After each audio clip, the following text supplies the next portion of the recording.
ഓം കാർപ്പണ്യദോഷോപഗതസ്വഭാവകപൃച്ഛാമിത്തം ധർമ്മസുമൂഢചേതക യശ്രേയസ്യാ നിശ്ചിതം ബ്രൂഹിതന്മേ ശിഷ്യസേഹം ശാതിമാം താം പ്രപന്നം. ഓ നമോ ഭഗവതേ വാസുദേവായ. നമോ ഭഗവതേ വാസുദേവായ. ഓം ശ്രീകൃഷ്ണായ പരബ്രഹ്മണേ നമ. എല്ലാ സജ്ജനങ്ങൾക്കും ഗുരുവായൂരപ്പൻ്റെ നാമത്തിൽ സാഷ്ടാംഗ പ്രണാമം. ഉത്തരഗീതയും ഗീതയും തമ്മിലുള്ള താരതമ്യ പഠനം രണ്ടാമത്തെ അധ്യായമാണ് നമ്മൾ ചിന്തിച്ചുകൊണ്ടിരിക്കുന്നത്. അതിൽ പരമമായതിലേക്ക് എത്തുന്നതിന് വേണ്ടിയിട്ടുള്ള ആ ഉത്തരഗീതയിൽ എന്താണോ പറഞ്ഞത് അതിനെ ബന്ധപ്പെടുത്തിക്കൊണ്ട് ഗീതാതത്വങ്ങളെയാണ് നമ്മൾ ചിന്തിച്ചത്. കഴിഞ്ഞ ദിവസം ബ്രഹ്മഭൂത പ്രസന്നാത്മാന ശോധദീന കാംക്ഷമേ സവ സർവേഷു ഭൂതേഷു മദ്ഭക്തിയും ലഭതേ പരാം. ഭഗവാന്റെ കൃപയാണ് ഇവിടെ മൽഭക്തി ലഭതേ പരാം എന്ന് പറഞ്ഞാൽ. അപ്പോൾ എപ്പോഴാണോ നമ്മുടെ അനുഷ്ഠാനങ്ങളെ കൊണ്ട് പരമമായ ജ്ഞാനം വരെ എത്തി നിന്നാലും ആ ജ്ഞാനത്തെ കൂടെ ഉപേക്ഷിക്കേണ്ട ഒരു ഘട്ടം വരും. അത് കൃപ ലഭിക്കുമ്പോൾ ജ്ഞാനത്തെ കൂടെ ഉപേക്ഷിച്ചാലേ നമുക്ക് യാതൊന്നുമായിട്ട് യാതൊരു വിധത്തിലും പ്രത്യക്ഷമായിട്ടോ പരോക്ഷമായിട്ടോ ബന്ധമുണ്ടാകരുത്. ബന്ധമുണ്ടായാൽ വീണ്ടും ജനിക്കാനിട വരും. അതുകൊണ്ട് ജ്ഞാനവുമായിട്ട് ബന്ധപ്പെട്ട് ലിമിറ്റ് കൂടുതൽ അതിനോട് മമതയുണ്ടായാലും ഞാൻ ജ്ഞാനിയാണ്, ഇല്ലെങ്കിൽ ഈ ജ്ഞാനം ഞാൻ മരിച്ചാൽ നഷ്ടപ്പെട്ടു പോകുമോ, ഇങ്ങനെയുള്ള ചിന്തകളൊക്കെ നമുക്കുണ്ടായാൽ അത് ബന്ധനമായിട്ട് തീരുന്നർത്ഥം. അപ്പം പരമമായത് ബ്രഹ്മമായിട്ട് നമ്മൾ മാറിക്കഴിഞ്ഞാൽ പിന്നെ ഇതൊക്കെ അതായി തീരുകയാണ്, ഈശ്വരനായി തീരുകയാണ്. അത് ഭഗവാന്റെ കൃപ കൊണ്ടാണ് ലഭിക്കുക. അതാണ് ഈ അനുഷ്ഠാനങ്ങളിൽ ഏറ്റവും ശ്രേഷ്ഠമായിട്ട് പറയുന്നത്. എപ്പോൾ ഭഗവാന്റെ കൃപ ലഭിക്കുന്നോ അപ്പോൾ പരമമായത് നമ്മൾ അറിയും. അതുവരെ ആണ് ഈ പ്രയത്നങ്ങളൊക്കെ ആവശ്യമുള്ളൂ. ഇനി 4-ാം അധ്യായവും 2-ാം അധ്യായവും കൂടെ ചിന്തിച്ചുകൊണ്ടാണ് ഈ അധ്യായം ഉത്തരഗീതയിലെ 2-ാമത്തെ അധ്യായം നമുക്ക് താരതമ്യം സമർപ്പിക്കേണ്ടത്. ഇതിൽ 4-ാമത്തെ അധ്യായത്തിൽ 35-ാമത്തെ ശ്ലോകത്തിൽ ഭഗവാൻ പറയുന്നുണ്ട്, യജ്ഞാത്വാന പുനർമോഹം ഏവം വ്യാസസി പാണ്ഡവ ഏന ഭൂതാന്യശേഷേണ ദൃശ്യസ്യാത്മന്യഥോമയി. പാണ്ഡവന്മാർ ശ്രേഷ്ഠനായിരിക്കുന്ന അർജുന, ഇപ്രകാരമുള്ള ബ്രഹ്മജ്ഞാനത്തെ അറിഞ്ഞാൽ പിന്നീട് ഒരിക്കലും നിനക്ക് ചിത്ത വിഭ്രമമുണ്ടാകുന്നതല്ല. ഈ ജ്ഞാനത്തിൽ ആദ്യം സർവഭൂതങ്ങളെയും നിന്റെ ആത്മാവിൽ കാണുവാൻ നിനക്ക് കഴിയണം. അനന്തരം നീ ഉൾപ്പെടെയുള്ള എല്ലാറ്റിനെയും നിനക്ക് എന്നിൽ കാണുവാൻ കഴിയും. അങ്ങനെ നിനക്ക് പരമ ആത്മാ സാക്ഷാത്കാരം ഉണ്ടാകുന്നതാണ്. അതായത് താൻ എന്താണോ അത് മറ്റുള്ളവരിലും കാണാൻ നമുക്ക് സാധിക്കണം. അതാണ് വിശാല ബുദ്ധിയുടെ ഗുണം. നമ്മൾ എന്താണോ നമ്മൾ സന്തുഷ്ടനായിട്ടിരിക്കുന്നെങ്കിൽ മറ്റുള്ളവരും സന്തോഷിക്കണമെന്നുള്ള ഭാവം തന്നെ ഈ ഭാവത്തിലേക്ക് എത്തിക്കണമെന്നുള്ള ലക്ഷ്യമുണ്ടായിരിക്കണം. നമ്മൾ ദുഃഖത്തിൽ ഇരിക്കുകയാണെങ്കിൽ മറ്റുള്ളവരിലും ആ ദുഃഖമായിരിക്കും നമ്മൾ കാണുക. നമ്മൾ സന്തുഷ്ടനായിരുന്നാലേ മറ്റുള്ളവർക്കും സന്തോഷം പകർന്നു കൊടുക്കാൻ സാധിക്കും. നമ്മൾ സത്യസന്ധനായിരുന്നാലേ മറ്റുള്ളവരിലും സത്യസന്ധത നമുക്ക് കാണാനും. എപ്പോഴും നമ്മൾ പോസിറ്റീവായിട്ട് ചിന്തിക്കുമ്പം എന്ത് സംഭവിച്ചാലും അതൊക്കെ പോസിറ്റീവായിട്ട് കാണാൻ സാധിക്കും. സദാ തദ്ഭാവഭാവിതാക്കാം. നമ്മൾ ഏതേത് ഭാവത്തിലാണോ വർത്തിക്കുന്നത് ആ ഭാവത്തെ നമുക്ക് പുറത്തും കാണാൻ സാധിക്കും. അതുകൊണ്ട് പാണ്ഡവന്മാർ ശ്രേഷ്ഠനായിരിക്കുന്ന അല്ലയോ അർജുന, ഇപ്രകാരമുള്ള ബ്രഹ്മജ്ഞാനത്തെ അറിഞ്ഞാൽ പിന്നീട് ഒരിക്കലും ആ ബ്രഹ്മം എന്താണെന്ന് അറിഞ്ഞാൽ നിനക്ക് ഈ ചിത്തവിഭ്രമം ഒന്നും ഉണ്ടാകില്ല. പിന്നെ ചഞ്ചലാവസ്ഥയൊന്നുമില്ല. അചഞ്ചലമായ ഭക്തി ഉണ്ടാകണമെങ്കിൽ ഈ ആത്മബോധ തലത്തിലേക്ക് നമ്മൾ ഉയരണം. ഈ ജ്ഞാനത്തിൽ ആദ്യം ഭൂതങ്ങളെയും നിന്റെ ആത്മാവിൽ നിനക്ക് കാണാൻ കഴിയണം. അനന്തരം നീ ഉൾപ്പെടെയുള്ള എല്ലാറ്റിനെയും നിനക്ക് എന്നിൽ കാണുവാൻ സാധിക്കും. നമ്മളൊക്കെ ഈശ്വരന്റെ അംശങ്ങളാണെന്ന് സ്വയം അനുഭവിച്ചറിഞ്ഞാൽ മാത്രമേ മറ്റുള്ളതിലും നമുക്ക് അത് കാണാൻ സാധിക്കും. നമ്മൾ ഏതേത് ഭാവത്തിലാണോ മറ്റുള്ളതിനെ കാണുന്നത് ആ ഭാവത്തിലായിരിക്കും അത് നമുക്ക് അനുഭവപ്പെടുക എന്നർത്ഥം. അപ്പൊ അതാണ് അഭിചേതസി പാപേപ്യ സർവേപ്യ പാപകൃതമാ സർവം ജ്ഞാന പ്ലവേനൈവ വിജനം സന്ദർശസി. നീ കൊടിയ പാപിയായിരുന്നാലും മുകളിൽ വിധിച്ച ജ്ഞാനയോഗം പരിശീലിക്കുക. ജ്ഞാനമാകുന്ന തോണിയൽ നിനക്ക് പാപസമുദ്രത്തെ അനായാസേന തരണം ചെയ്യാൻ സാധിക്കും എന്നതിൽ സംശയമൊന്നുമില്ല. അതുകൊണ്ട് നീ കൊടിയ പാപിയായിരുന്നാലും ദുരാചാരിയായിരുന്നാലും മുകളിൽ വിധിച്ച ജ്ഞാനയോഗത്തിന് വേണ്ടിയിട്ട് പരിശീലിക്കുക. നമ്മൾ ഭക്തിയുടെ മാർഗത്തിൽ സഞ്ചരിക്കുമ്പം ഈ പരമമായ ജ്ഞാനത്തിന് വേണ്ടിയിട്ടായിരിക്കണം ഭഗവാനെ സമീപിക്കുന്നത്. അല്ലാതെ ഒരു കാരണവശാലും ഭൗതിക നേട്ടങ്ങൾക്കോ ഇഷ്ടഭോഗങ്ങൾക്കോ വേണ്ടിയിട്ടായിരിക്കരുത്. കാരണം ഇഷ്ടഭോഗങ്ങൾ എന്ത് ലഭിച്ചാലും അത് പിന്നീട് നിങ്ങൾക്ക് ദുഃഖഹേതുക്കളായിട്ട് മാറും. ഈ ജന്മത്തിൽ സുഖമായിട്ട് മുഴുവൻ അത് ഉപയോഗിച്ച് ജീവിച്ചാലും വേണ്ടില്ല, അടുത്ത ജന്മത്തിൽ നമ്മൾ അറിയില്ല, എന്നാലും അതേ കാരണം കൊണ്ട് ദുഃഖിക്കേണ്ടി വരും. അത് നമ്മൾ അറിയാതെ പോകും. അടുത്ത ജന്മത്തിലേക്ക് വന്നു കഴിഞ്ഞാൽ നമ്മൾ പൂർവ്വജന്മത്തിലെ സ്മരണയൊക്കെ കിട്ടണമെങ്കിൽ ഈ പരമമായത് അറിഞ്ഞാൽ ആ ഒരു സ്ഥിതിയിലേക്കൊക്കെ എത്തും.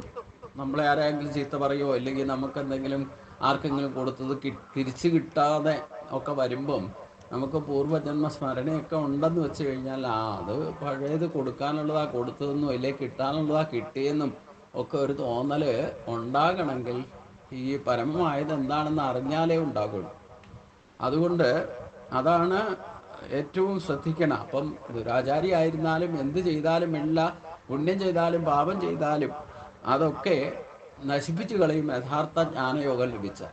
അതുകൊണ്ട് ആ ജ്ഞാനയോഗത്തിന് വേണ്ടിയിട്ടായിരിക്കണം നമ്മുടെ ആധ്യാത്മിക രംഗത്തെ അല്ലെ ഭക്തി മാർഗത്തിൽ എല്ലാവരുടെയും ലക്ഷ്യം അതായിരിക്കണം. ഒരു തന്ത്രി ആയാലും മേശാന്തി ആയാലും ബ്രാഹ്മണനായാലും ക്ഷത്രിയനായാലും വൈശ്യനായാലും സ്ത്രീയോ പുരുഷനോ ആരായിരുന്നാലും ഏത് ജാതി മതത്തിൽപ്പെട്ടവരായാലും എല്ലാവർക്കും അർഹതയുണ്ട് ഈ പോസ്റ്റിലേക്ക് എത്തുക എന്ന് പറയുന്നത്. പക്ഷേ അർഹത കൊണ്ടായില്ല, യോഗ്യത നമ്മൾ നേടണം. അതാണ് ജ്ഞാനയോഗത്തെ പരിശീലിക്കുക എന്ന് പറഞ്ഞത്. ജ്ഞാനമാകുന്ന തോണിയിൽ നിനക്ക് പാപസമുദ്രത്തെ അനായാസനം തരണം ചെയ്യാൻ സാധിക്കും. അല്ലാതെ ഒരാൾക്ക് മാത്രം ഭഗവാൻ ഇത് നിനക്ക് മാത്രമേ ബ്രാഹ്മണന് മാത്രമേ ഇത് സാധിക്കുള്ളൂ എന്ന് ഒരിടത്തും പറഞ്ഞിട്ടില്ല. അതൊക്കെ പിന്നീട് ദുർവ്യാഖ്യാനം ചെയ്ത് അവരുടെ സ്വാർത്ഥ താല്പര്യങ്ങൾ സംരക്ഷിക്കാൻ വേണ്ടിയിട്ട് ഇങ്ങനെ വേലിക്കെട്ടുകളൊക്കെ ഉണ്ടാക്കിയതാണ്. അത് സ്ത്രീയായാലും പുരുഷനായാലും എല്ലാവർക്കും അർഹതയുണ്ട്, തുല്യമായ അർഹതയുണ്ട്, ഒരു വിലക്കുമില്ല. അത് സ്വയം സിദ്ധിക്കാവുന്ന, മറ്റൊരാളെ ആശ്രയിക്കേണ്ടതേ ഇല്ല. നമ്മൾ ഈ പൊതുവായ സ്ഥലങ്ങളിലോ പൊതുവായ അങ്ങനെയുള്ള വിലക്ക് കൽപ്പിക്കപ്പെട്ട സ്ഥലത്തൊക്കെ പോകുമ്പോഴല്ലേ പ്രശ്നമുള്ളൂ. അതൊന്നുമില്ലാതെ നമ്മളെ ഇരിക്കുന്നിടത്ത് ഇരുന്നുകൊണ്ട് തന്നെ ഇത് ആർജിക്കാൻ അർഹത എല്ലാവർക്കും ഉണ്ട്. യോഗ്യതയും അതനുസരിച്ച് പരിശീലിച്ചാൽ അത് നേടാൻ സാധിക്കും, യാതൊരു സംശയവുമില്ല. ഭഗവാന് യാതൊരു പക്ഷപാതവുമില്ല. അത് നമ്മളുടെയൊക്കെ മിഥ്യാധാരികളാണ്. ഇപ്പൊ ചിലര് പാപയോനികൾ ജനിച്ചാന്ന് പറഞ്ഞുകൊണ്ട് മൊറാൾ ഡൗൺ ചെയ്തുകൊണ്ടിരിക്കുക. എല്ലാവരും പാപയോനികളാണ് ജനിച്ചിരിക്കുന്നത്. പാപമില്ലെന്ന് വെച്ച് കഴിഞ്ഞാൽ ഒരുത്തനും ജനിച്ച് വരേണ്ടി വരികയില്ല. അപ്പൊ ഇതിനെ എന്തിനാ വെറുതെ ദുർവ്യാഖ്യാനം ചെയ്യുന്നത്? അങ്ങനെ ആരെങ്കിലും ധരിക്കുന്നുണ്ടെങ്കിൽ അവർക്ക് കൂടി അർഹതയുണ്ടെന്ന് ഭഗവാൻ ക്ലാരിഫൈ ചെയ്ത് തന്നിട്ടുണ്ട്. ഇനി ആരെങ്കിലും പാപയോനികളാ ജനിച്ചതെന്ന് അങ്ങനെ ആരെങ്കിലും തെറ്റിദ്ധരിച്ച് വ്യാഖ്യാനിച്ചിരിക്കുന്നുണ്ടെങ്കിൽ അവർക്കും കൂടി ഗീതാശാസ്ത്രം ക്ലാരിഫൈ ചെയ്ത് തന്നിട്ടുണ്ട്. ഇപ്പൊ അടുത്ത ദിവസം ആരോ മാധ്യമങ്ങളിൽ ആരാ പാപയോനികൾ ജനിച്ചത് പുസ്തകം പറയുന്നതനുസരിച്ച് നിങ്ങൾ അങ്ങനെ ധരിച്ചു വെച്ചിട്ടുണ്ടോ എന്നൊക്കെ ചോദ്യം ചോദിച്ചുകൊണ്ട് ഭഗവത്ഗീതയൊക്കെ നിന്ദിച്ചുകൊണ്ട് സംസാരിച്ച ഒരു വേന്ദ്രനുണ്ട്. അതൊന്നും ഞാൻ ചർച്ച ചെയ്യുന്നില്ല. പക്ഷെ എന്നാലും അവിടെ പറഞ്ഞിരിക്കുന്നത് എന്താ? 9-ാം അധ്യായത്തിൽ ഇതേപ്പറ്റി ഭഗവാൻ ചർച്ച ചെയ്തിട്ടുണ്ട്, ഇല്ല എന്ന് പറയണ്ട. പക്ഷെ അവിടെ ഭഗവാൻ പറഞ്ഞത് അങ്ങനെ പാപയോനികളിൽ ജനിച്ചത് ആരാണെന്നില്ല, അങ്ങനെ ആരെങ്കിലും ധരിച്ചു വെച്ചിട്ടുണ്ടെങ്കിൽ. ധരിച്ചു വെക്കാന്ന് പറഞ്ഞാൽ നമുക്ക് എത്ര നല്ല കാര്യം പറഞ്ഞു കൊടുത്താലും നമ്മുടെ ധാരണ ശരിയല്ലെങ്കിൽ തെറ്റിദ്ധാരണയാവും. അതാണ്, അങ്ങനെ തെറ്റായിട്ട് ആരെങ്കിലും ധരിച്ച് വ്യാഖ്യാനിച്ച് അതിൽ തൂങ്ങിപ്പിടിച്ചിരിക്കുന്നുണ്ടെങ്കിൽ അവർ കൂടി എന്നെ പ്രാപിക്കാനുള്ള അർഹതയുണ്ടെന്ന് അവിടെ ക്ലാരിഫൈ ചെയ്ത് ഭാഷ്യം പറയുന്നുണ്ട്. പക്ഷെ അർഹത ഒരിക്കലും യോഗ്യത അല്ല. നീ അർഹതയുള്ളവരാണെങ്കിലും ഇതൊക്കെ പാപയോനികൾ അല്ല ജനിച്ചതെന്ന് ധരിച്ചുകൊണ്ടിരിക്കുന്നുണ്ടെങ്കിൽ അവർക്ക് കൂടി അർഹതയുള്ളൂ, യോഗ്യത അവർ നേടണം. ഇവിടെ കാറ്റഗറൈസേഷൻ ഭഗവാൻ ചെയ്തിരിക്കുന്ന ഒരേപോലെ തന്നെയാണ്. അർഹത എല്ലാവർക്കും ഉണ്ട്. അപ്പൊ നമ്മൾ പാപയോനികൾ പാപരാഹിത്യമുള്ള ആളായിരുന്നെങ്കിൽ നമ്മൾ പണ്ടേ ഭഗവാന്റെ അടുത്തേ ഇരിക്കുള്ളൂ, തിരിച്ചു വരേണ്ട പ്രശ്നമില്ല. അപ്പൊ യഥാർത്ഥത്തിൽ എന്തെങ്കിലും കർമ്മബന്ധനം കൊണ്ട് പാപയോനികളിലാണ് നമ്മളൊക്കെ ജനിച്ചിരിക്കുന്നത്. മനുഷ്യനായിട്ട് ജനിച്ചാൽ പോലും ബ്രാഹ്മണനായിട്ട് ജനിച്ചാൽ പോലും വീണ്ടും വീണ്ടും ജനിക്കാനുള്ള പ്രേരണ ഉണ്ടാക്കുന്ന സംസാര ബന്ധനം നമ്മളെ വിട്ടുപോയിട്ടില്ലെങ്കിൽ അതൊക്കെ ആപത്താണ്. അതൊക്കെ നമ്മളെ പിന്നെയും ബന്ധനത്തിൽപ്പെടുത്തും.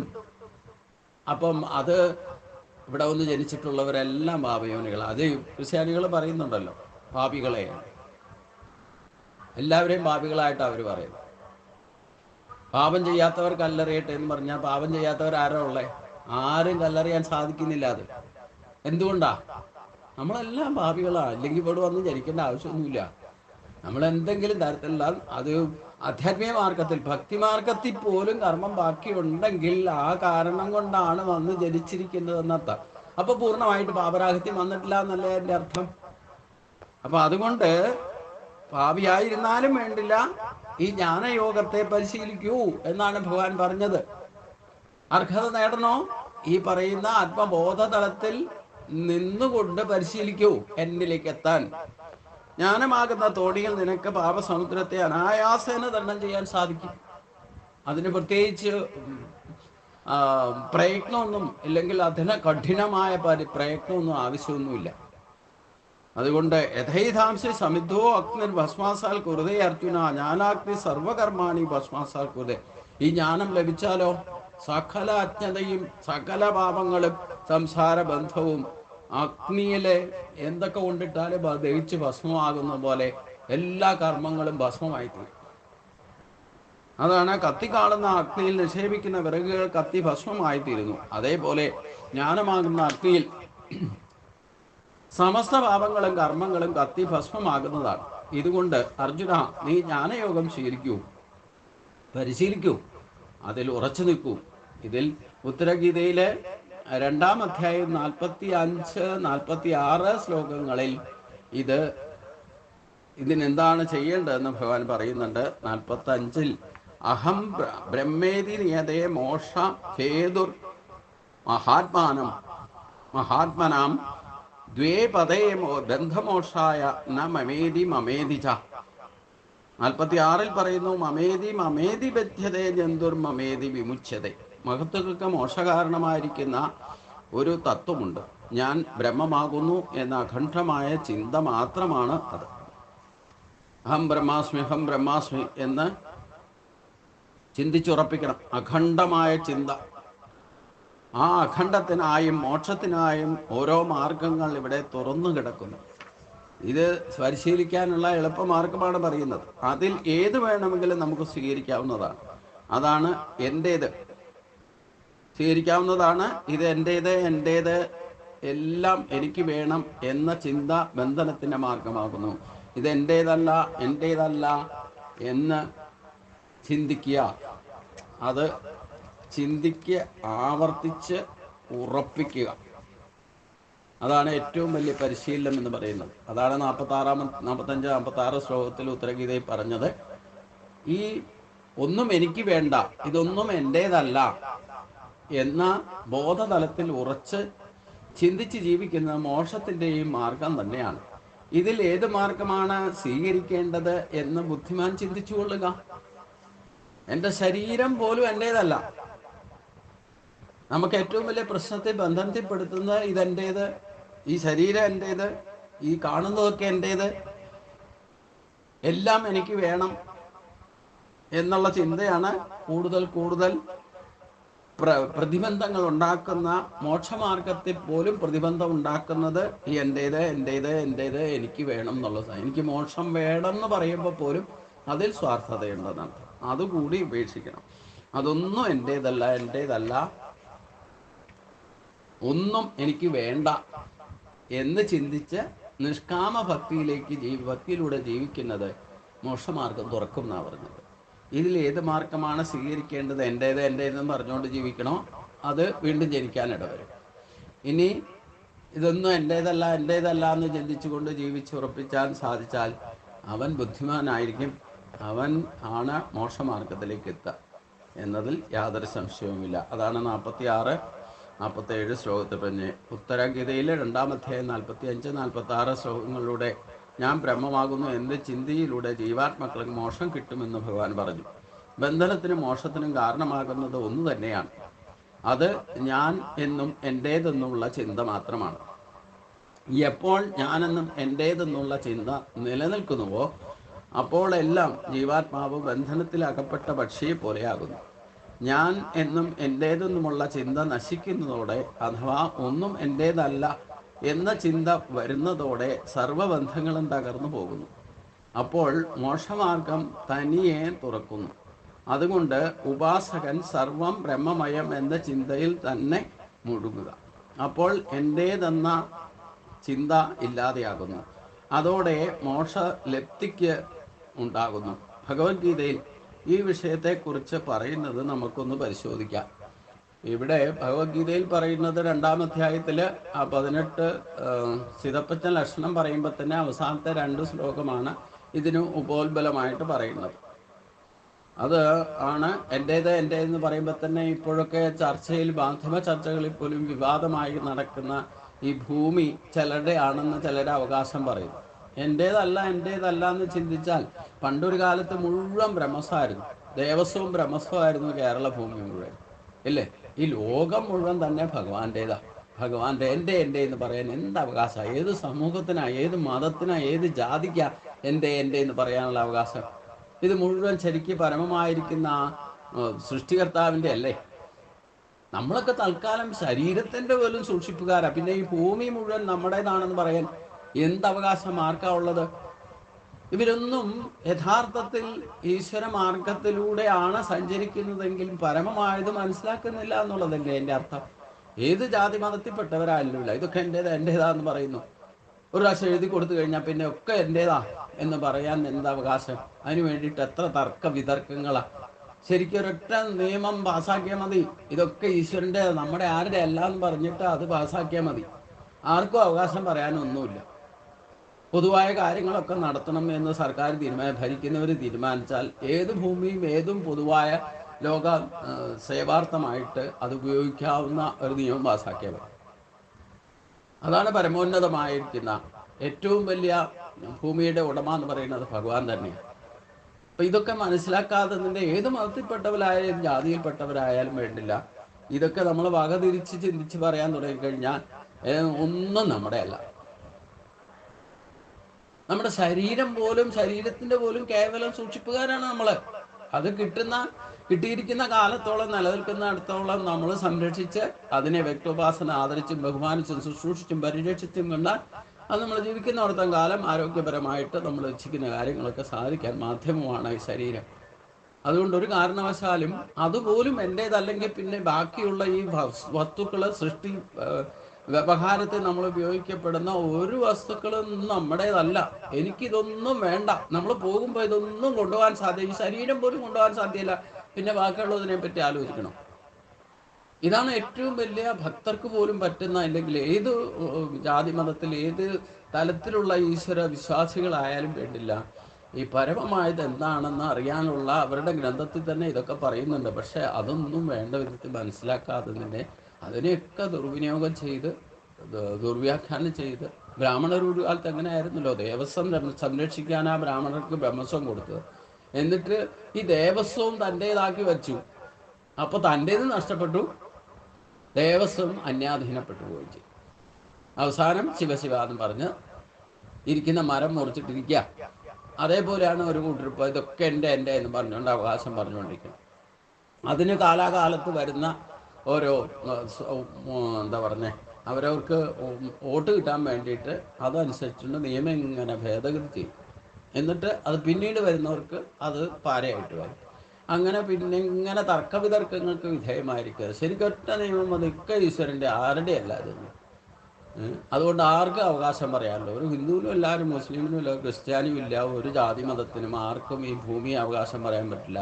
അതൊക്കെ ഈ സൃഷ്ടികർത്താവിൻ്റെ ആണെന്ന് എഴുതി വെച്ചാൽ മതി, പ്രശ്നം തീർന്നു.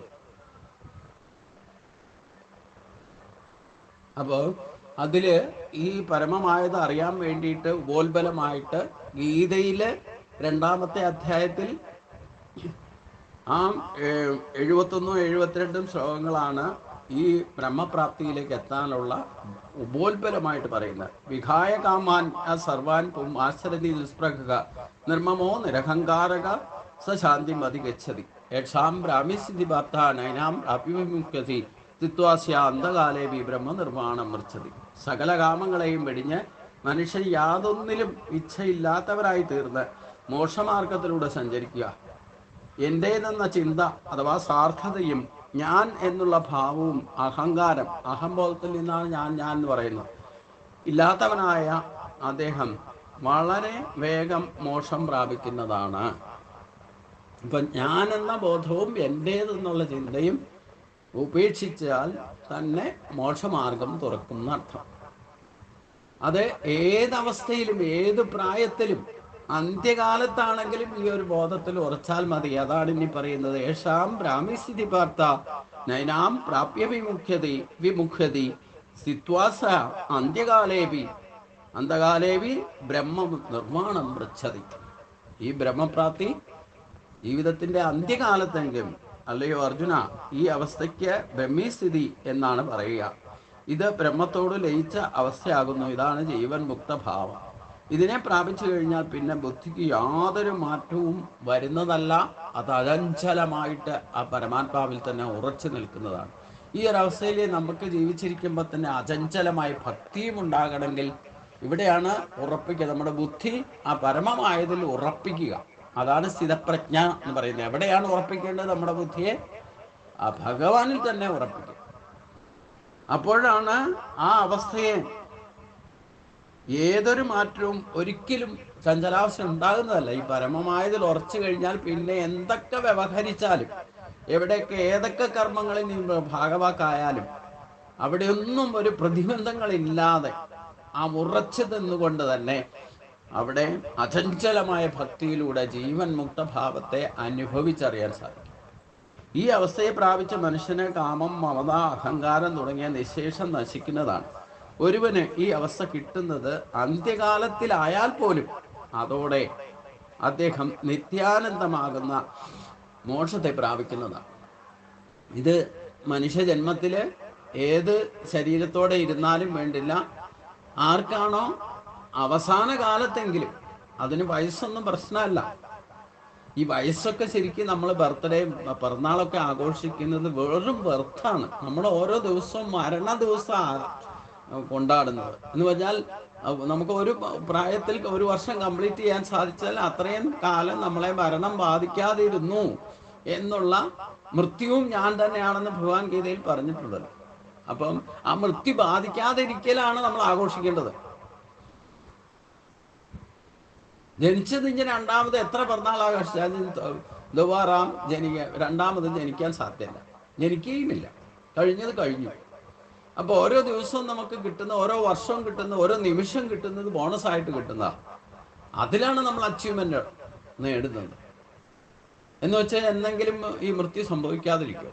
അപ്പൊ ഈ അവസാന കാലത്ത് കിടപ്പിൽ കിടക്കുന്ന സമയത്തും ഈ ഒരു സംഗതി ഞാനെന്നും എൻ്റെ എന്നുള്ളത് ചിന്ത പോയിട്ട് ആ പരമമായതിൽ നമ്മുടെ മനസ്സ് ഉറച്ചുകൊണ്ടാണ് ശരീരം ത്യജിക്കുന്നതെങ്കിൽ അവന് പിന്നെ ഈ സംസാര ആർണവത്തിലേക്ക് വരേണ്ടതില്ല. പക്ഷെ അവിടെയാണ് ബുദ്ധി ഉറപ്പിക്കേണ്ടത്. അതിനാണ് ഈ പരിശീലനമൊക്കെ. അത് ഗീത 18 അധ്യായം പഠിച്ചാലും വേണ്ടില്ല, ഉത്തരഗീത 3 അധ്യായം പഠിച്ചാലും വേണ്ടില്ല. ഈ പരമമായത് അറിയുക, അതിൽ ഉറച്ചു നിൽക്കുക. അതാണ് അചഞ്ചല ഭക്തി. ഇതുകൊണ്ടാണ് അചഞ്ചലമായ ഭക്തി ഉള്ളവർക്ക് പോലും ചഞ്ചലമാണ്, അചഞ്ചലമായ ഭക്തി ഉണ്ടാകുന്നില്ല എന്ന് ഗീതാമഹാത്മ്യത്തിൽ നമ്മൾ ഭൂമിദേവി ചോദിച്ചത് കേട്ടതാണ്. അതിൽ ഭഗവാൻ പറഞ്ഞ എന്താ?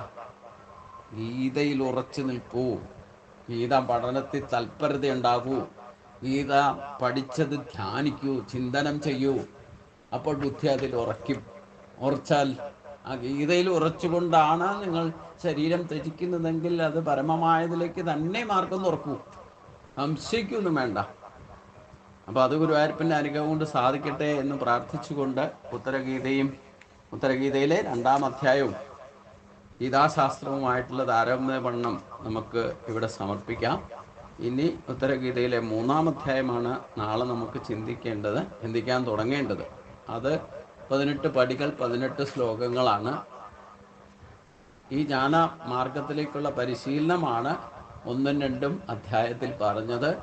അത് ഗീതയുമായിട്ട് ബന്ധപ്പെട്ട് ഏറ്റവും നമുക്ക് ഈ മാർഗത്തിൽ ഗീതാശാസ്ത്രം മുഴുവൻ ഉൾക്കൊള്ളിച്ചിട്ടുണ്ട് 2-ാം അധ്യായത്തിൽ, ഗീതയിലെ 2-ാം അധ്യായത്തിൽ. പിന്നീട് അധ്യായങ്ങൾ നീണ്ടുപോകാൻ കാരണം അർജുനൻ ഓരോ സംശയങ്ങൾ ഇങ്ങനെ ചോദിച്ചുകൊണ്ടാണ് അത് നീണ്ടുപോകാനിടന്ന്. അപ്പോൾ അതൊക്കെ ഈ ജ്ഞാനയോഗത്തിലുള്ള പരിശീലന യോഗത്തിലേക്ക് എത്താനുള്ള ക്വാളിഫിക്കേഷൻസ് ആണ് ഗീതയിൽ പിന്നീടുള്ള 16 അധ്യായത്തിലും ഉണ്ടായിരിക്കുന്നത്.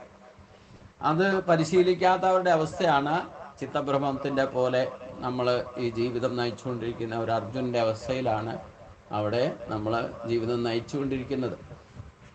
അത് 90% ഈ ഭക്തി ഉള്ളവർ പോലും ആകെ ഈ ഒരു ചിത്തഭ്രമത്തോടെ അലഞ്ഞിടുന്നു എന്ന് കീർത്തനത്തിൽ പറയുന്നുണ്ടല്ലോ. കഷ്ടമേ കഷ്ടമേ എത്ര നാളോ പരം ചിത്തഭ്രമത്തോടെ അലഞ്ഞിടുന്നു. ഈ അലച്ചിലല്ലാതെ മോക്ഷപ്രാപ്തിയിലേക്ക് എത്തുന്നില്ല. ഏതെങ്കിലും വിധത്തിലുള്ള കർമ്മവാസന ജന്മവാസനയൊക്കെ ഈ പരമായതൊക്കെ പഠിച്ചാലും അറിഞ്ഞാലും ഭാഗവതമൊക്കെ കാണാപ്പാഠം പഠിച്ചിട്ട് നടന്നാലും വേണ്ടില്ല. അത് പരമമായതിൽ ഉറച്ചു നിൽക്കുന്നില്ല എങ്കിൽ ചെയ്തതൊക്കെ ആധ്യാത്മിക രംഗത്തെ പ്രവർത്തനങ്ങളൊക്കെ വ്യർത്ഥമായിട്ട് ഭവിക്കുക എന്ന് പറഞ്ഞാൽ വീണ്ടും വന്ന് ജനിക്കുക എന്നർത്ഥം. അപ്പോൾ ആദ്യം നമ്മൾ പരിശീലിക്കേണ്ടത് നമ്മുടെ ഓപ്ഷൻസ്. മനുഷ്യനായിട്ട് ജന്മം കിട്ടിയാൽ ഒന്നുകിൽ മനുഷ്യജന്മം തന്നെ നിലനിർത്താൻ ശ്രമിക്കുക, ഒരിക്കലും അധപ്പതിപ്പിക്കാൻ അനുവദിക്കാതിരിക്കുക, അതിനെ ഉയർത്തിക്കൊണ്ടുവരിക, ഉയർച്ചയിലേക്ക് പോകുക. ആ ഉയർച്ചയിലേക്ക് പോകുന്ന കൂട്ടത്തിൽ എപ്പോഴാണ് ഭഗവാന്റെ കൃപ ലഭിക്കുന്നത്, പിന്നെ ഒരിക്കലും തിരിച്ചു വരാത്ത ഉയരങ്ങളിലേക്ക്, ആ ഊർദ്ധമൂലത്തിലേക്ക് നമുക്ക് പോയി ചേരാൻ സാധിക്കും. അത് ഗുരുവായൂരപ്പൻ്റെ കൃപ കൊണ്ടേ സാധിക്കൂ. അതുണ്ടാകട്ടെ എന്ന് പ്രാർത്ഥിച്ചുകൊണ്ട് ഈ ഉത്തരഗീതയിലെ 2-ാം അധ്യായം താരതമ്യ പഠനം നമുക്ക് ഭഗവാന്റെ തൃപാദങ്ങളിൽ സമർപ്പിക്കാം. എല്ലാവർക്കും നമസ്കാരം. ഓം സ്വസ്തി പ്രജാഭ്യാം പരിപാലയന്താം ന്യായേന മാർഗേണ മഹിം മഹിഷാകോ ബ്രാഹ്മണേഭ്യഃ ശുഭമസ്തു നിത്യം. ലോകാഃ സമസ്താഃ സുഖിനോ ഭവന്തു. ലോകാഃ സമസ്താഃ സുഖിനോ ഭവന്തു. ഓം ശാന്തി ശാന്തി ശാന്തി.